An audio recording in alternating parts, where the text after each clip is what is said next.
ከብዙ ዘመናት በፊት የሰው ልጅ እና የተፈጥሮ ልብ አንድ ላይ ይመታ በነበረበት ጊዜ ባሮ የተባለ ታላቅ ወንዝ በመንደሩ መሃል ይፈስ ነበር።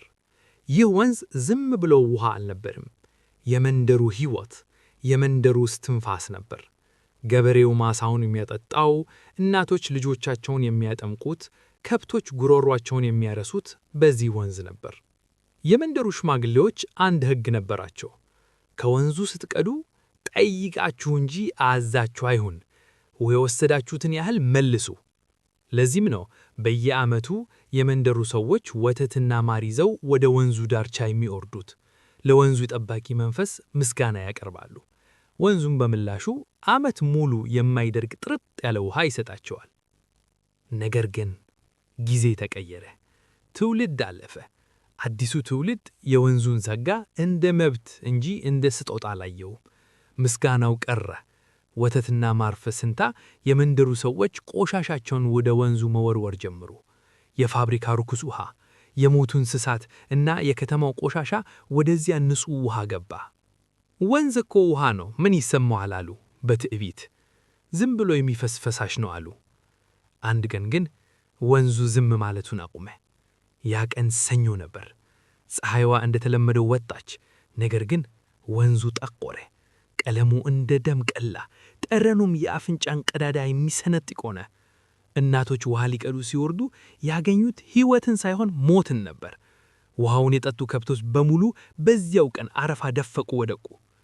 የመንደሩ ሽማግሌ አባ ተስፋዬ ወደ ወንዙ ዳር ሄደው ተመለከቱ። ውሃው አይፈስም፣ ረጋ ብሏል። ልክ እንደ ተናደደ ሰው ፊቱን አኮምትሯል። አባ ተስፋዬ ዘንጋቸውን ወደ ውሃው ሲያስጠጉ ውሃው ወደ ኋላ ሸሸ።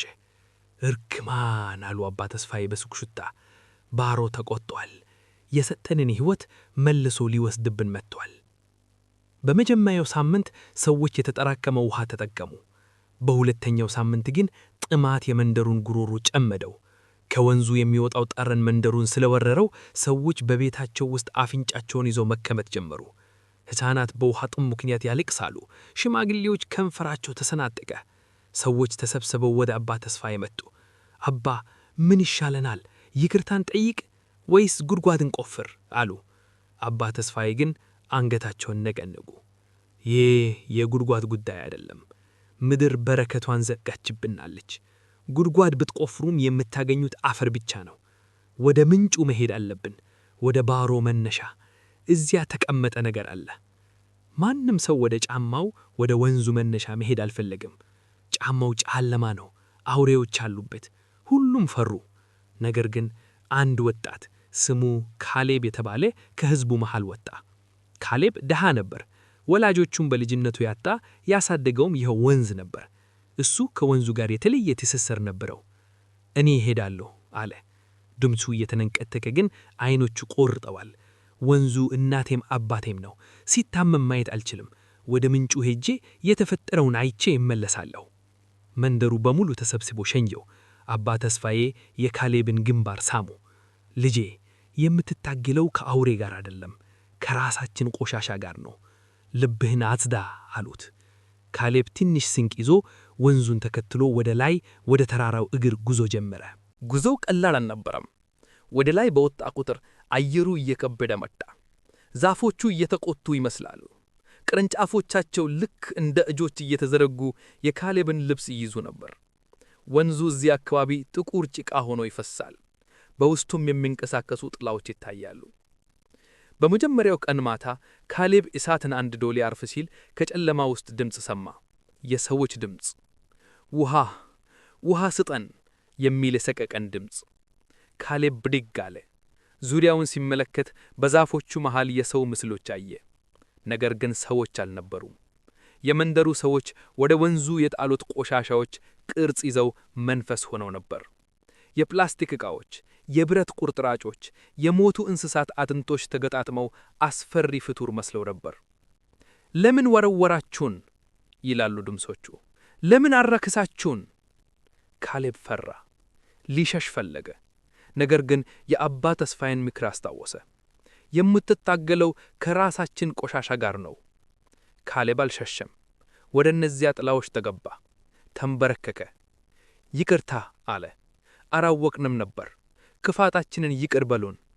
ልክ ይህንን ሲል ጥላዎቹ እንደ ጉም ተበተኑ። የልብ ንጽሕና የመጀመሪያው መሳሪያ ነበር። በሁለተኛው ቀን ካሌብ የወንዙን ምንጭ አገኘ። ነገር ግን ያየውን ማመን አልቻለም።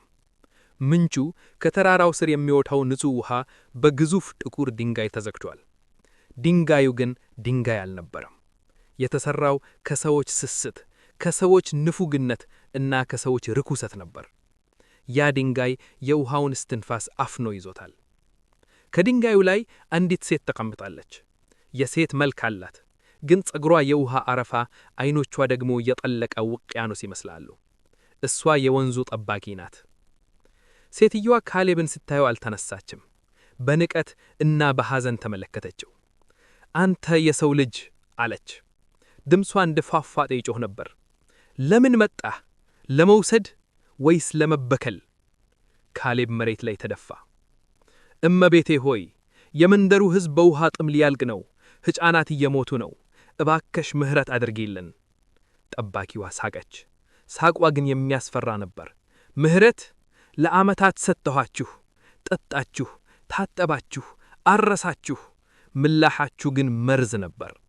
ይህ ድንጋይ እኔ ያመጣሁት አይደለም። የእናንተ የልብ ትኩረት ተጠራቅሞ ነው ምንቱን የዘጋው። ይህንን ድንጋይ ማንሳት የሚችለው የሰው ልጅ እጅ ብቻ ነው። ግን ዋጋ ያስከፍላል። ማንኛውንም ዋጋ እከፍላለሁ አለ ካሌብ። ይህንን ድንጋይ ለመፍቃጥ ጉልበት አይጠይቅም አለች ጠባቂዋ። ሕይወት ይጠይቃል። ወንዙ እንደገና እንዲፈስ አንድ ንጹሕ ነፍስ ከወንዙ ጋር አንድ መሆን አለበት። ወንዙ መሥዋዕት ይፈልጋል። ካሌብ ተቀጠቀጠ። ወደ ኋላው ወደ መንደሩ አቅጣጫ ተመለከተ። እናቶች ሲያለቅሱ ታየው። የሚሞቱት ሕፃናት ታየው። ከዚያም ወደ ወንዙ ተመለከተ። የአደገው ወንዝ። እኔ እሰዋለሁ አለ ካሌብ። የመንደሩን ርኩሰት እኔ በደሜ አጥበዋለሁ። ጠባቂዋ ተገረመች። ከድንጋዩ ወረደች። ወደ ካሌብ ጠጋ ብላ ዓይኑን አየችው። በካሌብ ዓይን ውስጥ ፍርሃት አልነበረም፣ ፍቅር እንጂ። በእውነት ለሌሎች ልትሞት ተዘጋጅተሃል? አዎ፣ እነሱ እንዲኖሩ እኔ ልሂድ። ካሌብ ወደ ትኩሩ ውሃ ሊዘል ተዘጋጀ። ዓይኑን ጀፈነ። የመጨረሻውን ንጹሕ አየር ተነፈሰ። እናም ዘለለ። ካሌብ ዘለለ። ነገር ግን ውሃው ውስጥ አልሰተመም። ይልቁንም ሞቅ ያለ አየር ተቀበለው። ዓይኑን ሲገልጥ በወንዙ ዳርቻ ደረቅ መሬት ላይ ቆሟል። ጠባቂዋ ከፊቱ ቆማ ፈገግ አለች። ያ ጥቁር ድንጋይ እንደ ብርጭቆ ተሰባብሮ ወደ አሸዋነት ተቀየረ። ካሌብ አለች ጠባቂዋ፣ ወንዙ የሚፈልገው ሞትህን አልነበረም። የሚፈልገው መሥዋዕትነትህን ነበር። ራስ ወዳድ አለመሆንህን ነበር። የአንተ ንጹሕ ልብ የመንደሩን ርኩሰት አሸነፈው። ሂድ፣ ውሃው ተመልሷል። በዚያው ቅጽበት ከተራራው ስር የታፈነው ውሃ በታላቅ ድምፅ ፈነዳ። እንደ ወተት ነጭ፣ እንደ መስታወት ጥርት ያለ ውሃ ቁልቁል ተወረወረ። ካሌብ በደስታ አለቀሰ። ውሃውን አቅፎ ሳመው። ውሃው መንደሩ ሲደርስ ሰዎች ተአምር ነው ብለው ጮኹ። የታመሙት ጠጡና ዳኑ። የደረቀው መሬት ረጠበ። አባ ተስፋዬ ውሃውን ሲቀምሱት ከድሮውም የበለጠ ጣፋጭ ነበር። ካሌብ ወደ መንደሩ ሲመለስ ጀግና አልነበረም፣ መምህር ነበር። እንዲህ አላቸው፣ ወንዙ የተመለሰው ስንቀድለት ሳይሆን ስናከብረው ነው። ከዛሬ ጀምሮ ይህ ውሃ የእኛ ንብረት አይደለም፣ የልጆቻችን አደራ ነው። የምንሰጠውን ያህል ብቻ ነው የምናገኘው። ከዚያን ቀን ጀምሮ የመንደሩ ሰዎች በየዓመቱ ወደ ወንዙ ይወርዳሉ። ግን እንደ ድሮው ወተትና ማር ይዘው አይደለም። ወንዙን አስድተው ቆሻሻውን አስወግደው አመሰግናለሁ ብለው እጅ ይነሳሉ። ምክንያቱም ተፈጥሮ ለሚሰጣት እጥፍ አድርጋ እንደምትመልስ በተግባር አይተዋልና። የወንዙ እርግማን ወደ በረከት ተቀየረ። የሰው ልጆችም ከምድር ጋር ታርቀው ኖሩ።